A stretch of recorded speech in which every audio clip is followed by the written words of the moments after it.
Wordy Talks. Learn English, change your life. Hello and welcome back to Wordy Talks. We are so happy you are here with us today. My name is Emma and I am joined by my wonderful co-host Leo. Today we have a topic that I think everyone loves. We are going to talk about traveling. Leo, do you love to travel? Emma, I absolutely love to travel. It is one of my favorite things in the whole world. There is something so exciting about going to a new place, seeing new things, and meeting new people. I always feel very happy when I am on a trip. What about you, Emma? Do you like to travel too?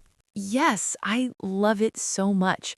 Traveling is one of the best things in life, I think. When you travel, you learn so many new things. You see different places, you try different food, and you hear different languages. It is a wonderful way to spend your time. Today on Wordy Talks, we want to talk about traveling, why we love it, how to plan a trip, and what happens when things go wrong. Because sometimes things do go wrong. Oh, yes, things can definitely go wrong. But that is part of the adventure too. I want to start with a simple question.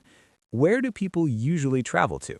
Some people like to travel to the beach, some people like to go to big cities, and some people love nature, like mountains, forests, and rivers. What kind of traveler are you, Emma? That is a great question. I think I'm a city traveler. I love going to big cities and walking around. I love looking at old buildings, visiting museums, and trying the local food. For me, the best part of being in a new city is just walking around with no plan.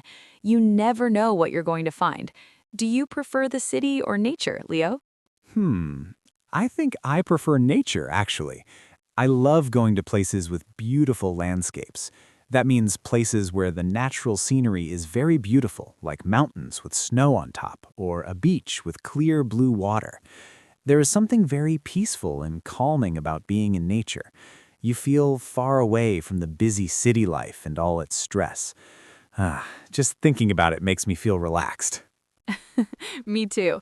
And you know what? I think the best trips are the ones where you have a little bit of both, sometime in a city, sometime in nature. That way you get to experience everything. Okay, so let us talk about planning a trip. When you want to travel somewhere, what is the first thing you do? The very first thing I do is decide where I want to go. That sounds simple, but sometimes it is actually very hard to choose. There are so many amazing places in the world. After I choose a destination, that means the place where you want to go, I start to look at flights. A flight is when you travel by airplane. I look for cheap flights because I do not want to spend too much money. Yes, finding a cheap flight is so important. There are many websites and apps that can help you find good prices for flights and hotels. A hotel is the place where you sleep when you travel. Some people prefer to stay in a hotel, but other people like to stay in a hostel, which is a cheaper place to sleep, and you usually share a room with other travelers. It's a great way to meet new people from all over the world. I have stayed in a hostel before, and it was so much fun. I met people from many different countries. We talked, we laughed, we even cooked dinner together. It felt like a big family, even though we were all strangers at first.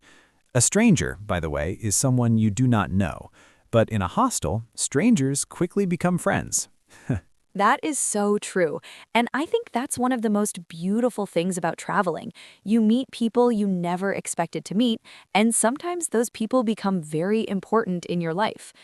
Okay, so after you book your flight and your hotel, what do you do next to prepare for your trip? I start to pack my bags. Packing, which means putting your clothes and things into your suitcase, is something I find very stressful. I always think I need to bring everything, but then my suitcase is too heavy. Have you ever had a bag that was too heavy at the airport, Emma? Oh, yes. One time my bag was so heavy that I had to take things out at the airport and carry them in my hands. It was very embarrassing. So now I try to pack light. That means I only bring the things I really need. The most important things to bring when you travel are your passport, your money, your phone charger, and some comfortable clothes. That's really all you need. That is such good advice. And don't forget travel insurance. This is something you buy before your trip that helps you if something goes wrong. For example, if you get sick or if your bag is lost, travel insurance can help you with the costs. It's not very expensive, but it is very important. Many people forget about it, but I always buy travel insurance before any trip. Absolutely. Okay, I want to stop for a moment because we have used some really useful English words already in this conversation, and I think it's a good time to talk about them. Leo, can we do a vocabulary moment? Yes, I love this part. Okay, the first word is destination. A destination is the place where you want to go. For example, my dream destination is Japan. I have always wanted to go there. The destination is where your trip ends, where you are going to. Perfect.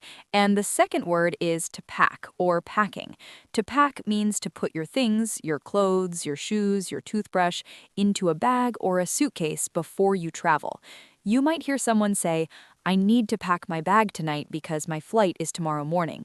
Or, I always pack too many clothes. So useful. And here's another one. A stranger. A stranger is someone you do not know. Before you travel, the people in other countries are strangers to you. But when you arrive and you talk to them, they are not strangers anymore. They become people you know. Traveling is a great way to turn strangers into friends. I love that. And one more, travel insurance. Travel insurance is like a safety net. A safety net is something that protects you if something goes wrong. For example, if you get sick or if your bag is lost, travel insurance can help you with the costs. It's not very expensive, but it is very important. Many people forget about it, but I always buy travel insurance before any trip. Absolutely. Okay, now let's get back to our conversation about traveling. I want to talk about something very exciting. What do you do when you arrive at a new place? The first thing I always do when I arrive somewhere new is go and find something to eat. I am always hungry after a long flight. But seriously, I think the best way to start exploring a new place is to just walk around. Do not take a taxi or a bus right away. Just walk. When you walk, you see so many more things. You notice the small details, the colors of the buildings, the sound of the street, the smell of the food. Yes, walking is the best way to explore a new city, and I love to try the local food. Local means from that specific place, food that people in that city or country eat every day. It is not the same food you find in tourist restaurants. Tourist means a person who is visiting a place for fun or holiday. Tourist restaurants are often more expensive and not as good. The best food is always in the small, hidden places that local people go to. So true. I always ask local people for recommendations. A recommendation is when someone suggests something good to you. I ask people, where do you eat? Where do you go? What should I see? And local people always know the best places. They know the restaurants that are not in the travel books, the parks that tourists never visit, the small streets with beautiful old houses. That is such a great tip. And speaking of tips, let us talk about something that every traveler experiences at some point, and that is things going wrong.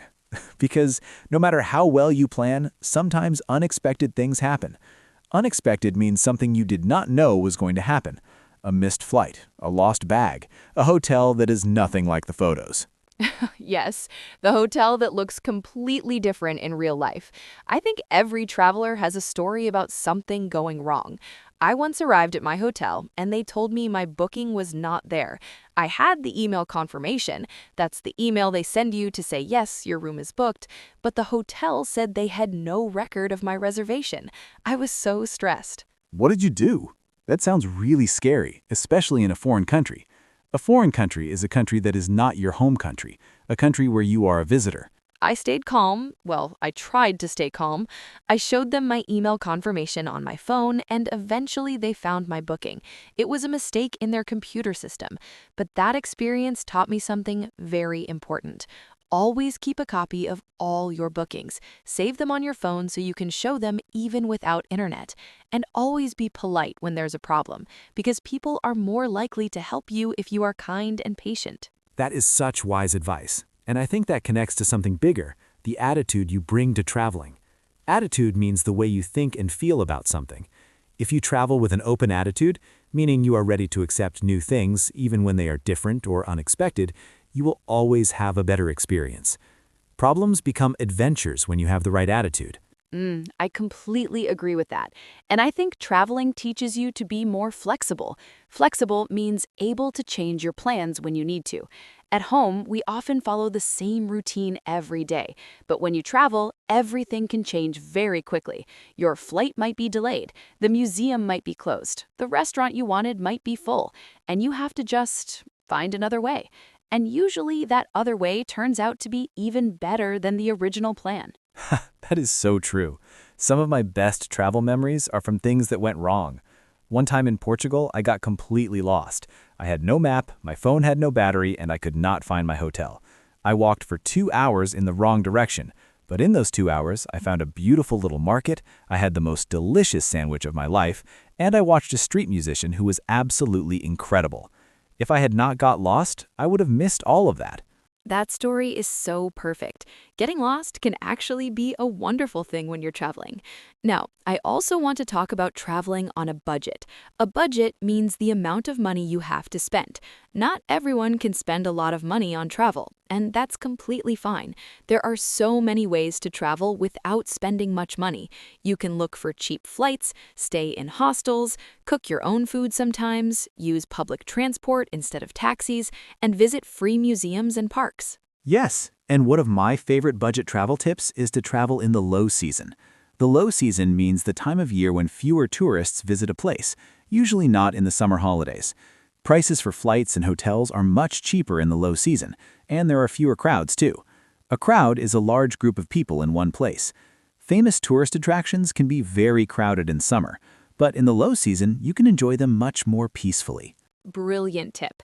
And another great way to save money when you travel is to use a travel card, a special bank card that doesn't charge you extra fees when you use it in another country.